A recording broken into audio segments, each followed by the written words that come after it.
Hello, we're now going to explore texturing of our rendered triangles. Up until now, we were shading the triangles only with colors, but in 2D and 3D rendering, you always have to use some sort of texture.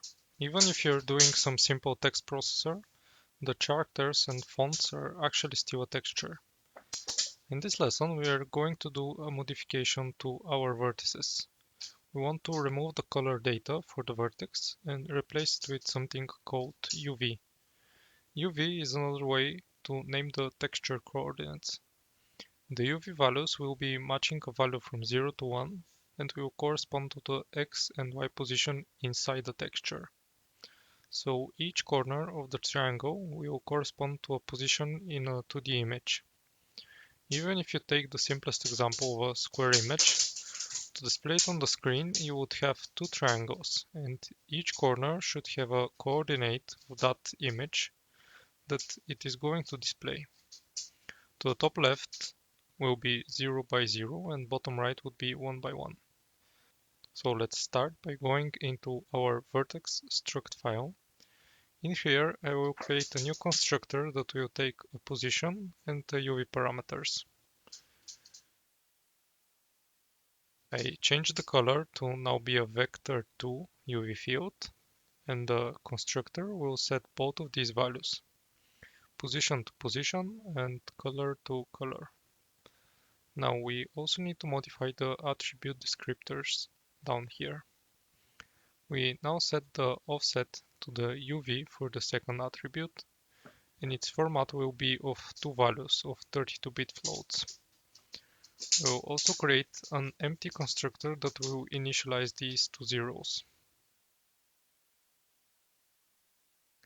Now, back at the main file, I'll create the vertices here by using our new constructor.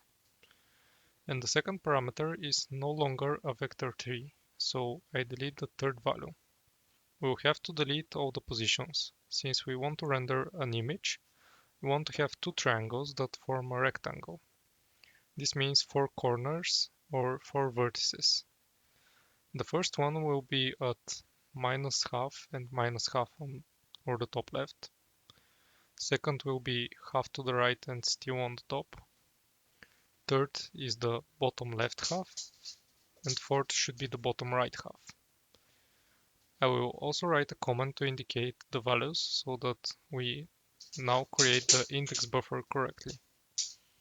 Now, if you remember, when we set up the vertex assembly line, we need to specify triangles in clockwise order. So the first triangle is formed from top left, bottom right, and bottom left.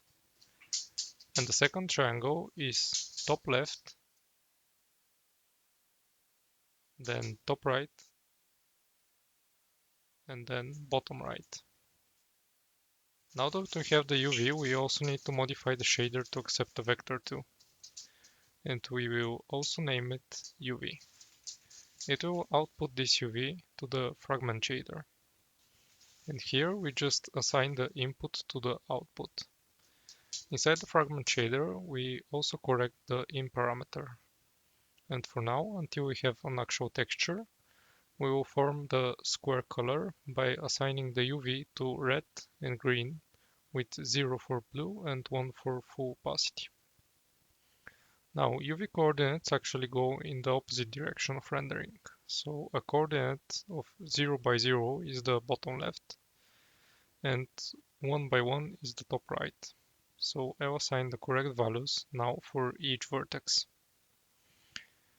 And if we build and run this, you'll get this smooth square with a nice red and green gradient.